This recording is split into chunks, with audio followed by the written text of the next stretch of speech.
श्रावण मास महात्म चौथा अध्याय। जय श्री कृष्ण भाइयों और बहनों, आज मैं आपको श्रावण मास महात्म के चौथे अध्याय की पावन और पवित्र कथा सुनाने जा रही हूँ। आज की कथा में पारण तारण व्रत की विधि बताई गई है और रुद्री पाठ और रुद्र अभिषेक का क्या महत्व है, इसके बारे में वर्णन किया गया है। श्रावण मास में करने वाले और भी बहुत महत्वपूर्ण व्रतों की विधियां और उद्यापन इस कथा में सुनाई गई है। आप इस कथा को बहुत ही अधिक ध्यान से सुनिएगा और उसमें बताई गई बातों का अमल कीजिएगा। तो चलिए आज की कथा शुरू करते हैं। चौथे दिन की कथा सुनाते हुए भगवान सदाशिव ने श्री सनत कुमार जी से आगे कहा, हे ब्रह्मपुत्र, अब मैं तुम्हें धारण पारण व्रत के संबंध में बताऊंगा। तुम ध्यान पूर्वक सुनो। पूर्व प्रतिपदा तिथि के पुण्याह वाचन करवाने के पश्चात मेरे लिए व्रत करना चाहिए। एक दिन धारण तथा दूसरे दिन पारण करना चाहिए। धारण में उपवास तथा पारण में भोजन विहित है। व्रत करने वाले को मास की समाप्ति पर उद्यापन करना चाहिए। भगवान सदाशिव तथा भगवती पार्वती की सोने की प्रतिमा घट के ऊपर स्थापित करनी चाहिए और रात भर भक्ति द्वारा अर्चन करना चाहिए। रात में शिव महापुराण का श्रवण कीर्तन आदि करते हुए जागरण करना चाहिए। प्रातःकाल हवन करना चाहिए। त्र्यंबकम यजामहे इस मंत्र से तिलों और चावलों की आहुति देना चाहिए। षडाक्षर ओम नमः शिवाय मंत्र से खीर की आहुति देनी चाहिए। फिर पूर्णाहुति देकर शेष कार्य समाप्त करना चाहिए। ब्रह्म भोजन करवाकर आचार्य का पूजन करना चाहिए। हे योगीश, इस प्रकार व्रत को करने से मनुष्य ब्रह्म हत्या जैसे पापों से मुक्त हो जाता है। इसमें रत्ती भर भी संदेह करने की जरूरत नहीं है। हे महाभाग, अब तुम श्रावण मास में उपवास की विधि सुनो। हे ब्रह्मपुत्र, स्त्री अथवा पुरुष को इस व्रत के लिए संयतात्मा एवं जितेंद्रिय होकर प्रतिपदा तिथि को प्रातःकाल इस व्रत का संकल्प करना चाहिए। अमावस्या के दिन लोकोपकारी वृषभ ध्वज भगवान शंकर का षोडशोपचार से पूजन करना चाहिए। ब्राह्मणों को वस्त्र अलंकार आदि भेंट करना चाहिए। यथाशक्ति भोजन करवाकर प्रणाम कर कार्य विसर्जन करना चाहिए। इस प्रकार उपवास का व्रत मुझे प्रीतिदायक 1,00,000 संख्या वाली रुद्रवर्ती विधि से करना चाहिए। हे महाभाग, ध्यान पूर्वक सुनो। यह विधि जो कि मैं तुमसे कहने जा रहा हूँ संपूर्ण सिद्धियों को देने वाली है। सादी रुई से 11 बत्तियां बनावें। मुझे प्रीति से यह बत्तियां रुद्रवर्ती के नाम से कही जाती है।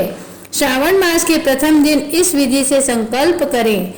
श्रावण मास में देवों के देव महादेव हैं। मैं भक्ति से उन गौरीश की 1,00,000 बत्तियों से आरती करूंगी।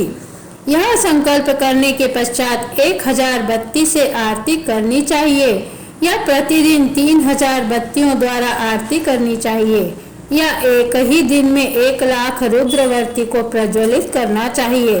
यह बत्तियां मुझे अत्यधिक प्रिय है। इनको शुद्ध घृत से सिंचित करना चाहिए। इस प्रकार संसार के स्वामी भगवान सदाशिव का पूजन करके कथा सुननी चाहिए। भगवान सदाशिव से सनत कुमार ने कहा, हे प्रभो, आप मुझे यह बतलाने की भी कृपा करें कि इस व्रत का क्या प्रभाव है, इस व्रत को किसने किया है और इस व्रत के उद्यापन की क्या विधि है। भगवान सदाशिव ने कहा, हे ब्रह्मा के सुपुत्र, अब मैं तुम्हारे सन्मुख इस व्रत को कहूँगा। ध्यान पूर्वक सुनो। यह व्रत सब व्रतों में श्रेष्ठ तथा महान पुण्य प्रदान करने वाला है। इससे प्रीति तथा सौभाग्य की प्राप्ति होती है। पुत्र पौत्र तथा समृद्धि को देने वाला यह व्रत भगवान श्री सदाशिव को अत्यंत प्रिय है। इससे उत्तम शिवलोक की प्राप्ति होती है। सत्य तो यह है कि तीनों लोकों में रुद्रवर्ती जैसा दूसरा कोई भी व्रत नहीं है। इसके संबंध में अब मैं एक पुरातन कथा कहूँगा। शिप्रा नदी के तट पर रमणीय उज्जैनी नाम की एक पुरी है। उस नगर में एक सुगंधा नामक वेश्या रहती थी। वेश्या ने संसार में अपने सूरत का अति दुसह 100 मोहर मूल्य लेने की प्रतिज्ञा की थी। उसने युवा पुरुषों तथा ब्राह्मणों कुमारों का धर्म भ्रष्ट किया, बार बार बहुत से राजाओं तथा राजकुमारों को बिगाड़ा, उनके भूषण आदि छीनकर उनको बुरी तरह से अपमानित करके अपने घर से निकाल दिया। इस प्रकार उसने बहुत से प्राणियों को बुरी तरह से लूटा और लूटने के बाद उनको घर से निकाल दिया। अब वह बेचारे शर्म के मारे किसी को अपना मुंह तक न दिखा सकते थे। उसके नाम के अनुसार उसके शरीर की सुगंध 1 कोस तक जाती थी। उसके रूप की चारों ओर चर्चा थी। गायन विद्या से संबंधित वह 6 राग तथा 36 रागिनियों में पूर्णतः दक्ष थी।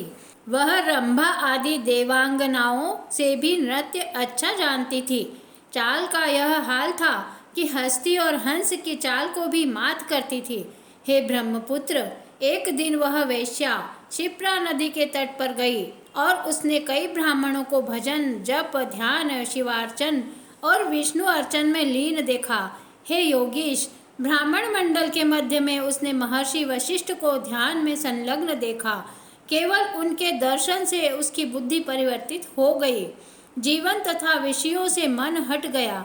उसने महर्षि को बारंबार प्रणाम करके अपने पाप कर्मों के नाश का उपाय पूछा। उसने कहा, प्रभो, मेरे आज तक बहुत पाप किए हैं।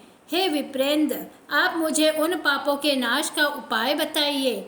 भगवान सदाशिव ने श्री सनत कुमार से कहा, हे महर्षि, वशिष्ठ ने उस वेश्या की बात सुनकर उससे कहा, तुम मेरी बात ध्यान पूर्वक सुनो।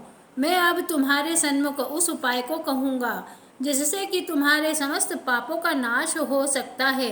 हे भद्रे, तुम त्रैलोक्य प्रसिद्ध वाराणसी में जाकर दुर्लभ रुद्रवर्ती नामक व्रत करो। यह व्रत महान पुण्य देने वाला तथा शिव की भक्ति में मन को लगाने वाला है। हे भद्रे, इस व्रत के करने से ही तुम्हारी उत्तम गति हो सकती है। भगवान सदाशिव ने श्री सनत कुमार से कहा।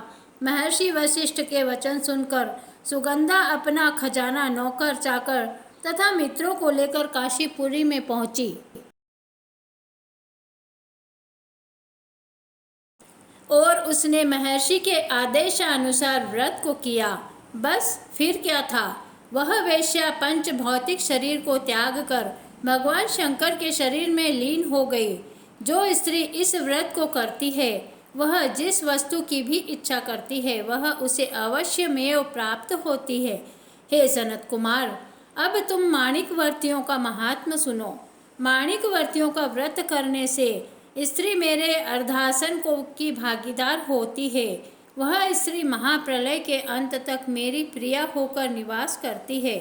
अब हे मुनि, मैं व्रत पूर्ति के लिए इसकी व्रतोद्यापन विधि बतलाऊंगा। मनुष्य को चाहिए कि पार्वती सहित भगवान श्री सदाशिव की प्रतिमा को स्थापित करे।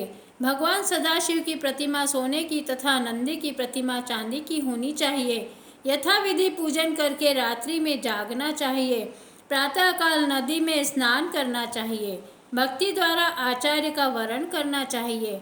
11 ब्राह्मणों द्वारा घी, पायस एवं बिल्व हवन करना चाहिए अथवा रुद्र सूक्त, रुद्र गायत्री या मूल मंत्र द्वारा हवन करना चाहिए। पूर्ण आहुति कर आचार्य आदि की पूजा करके 11 सपत्नीक श्रेष्ठ ब्राह्मणों को भोजन करवाना चाहिए। इस प्रकार जो भी स्त्री व्रत रखती है वह संपूर्ण पापों से मुक्त हो जाती है। यथाविधि कथा सुनकर स्थापित सामग्री, घट, प्रतिमा आदि आचार्य को समर्पित करनी चाहिए। जो ऐसा करता है उसे 1000 अश्वमेघ यज्ञ के फल की प्राप्ति होती है। श्रावण मास महत्तम चौथे अध्याय की कथा आज यहीं समाप्त होती है। श्री शिवाय नमस्तुभ्यं, श्री शिवाय नमस्तुभ्यं, श्री शिवाय नमस्तुभ्यं, श्री शिवाय नमस्तुभ्यं। ओम तत्पुरुषाय विद्महे महादेवाय धीमहि तन्नो रुद्रः प्रचोदयात्। भाइयों और बहनों, अगर अभी तक आपने मेरी चैनल को सब्सक्राइब नहीं किया है तो जल्दी से सब्सक्राइब कर लीजिए और वीडियो को अधिक से अधिक शेयर कीजिए। धन्यवाद। जय श्री कृष्णा।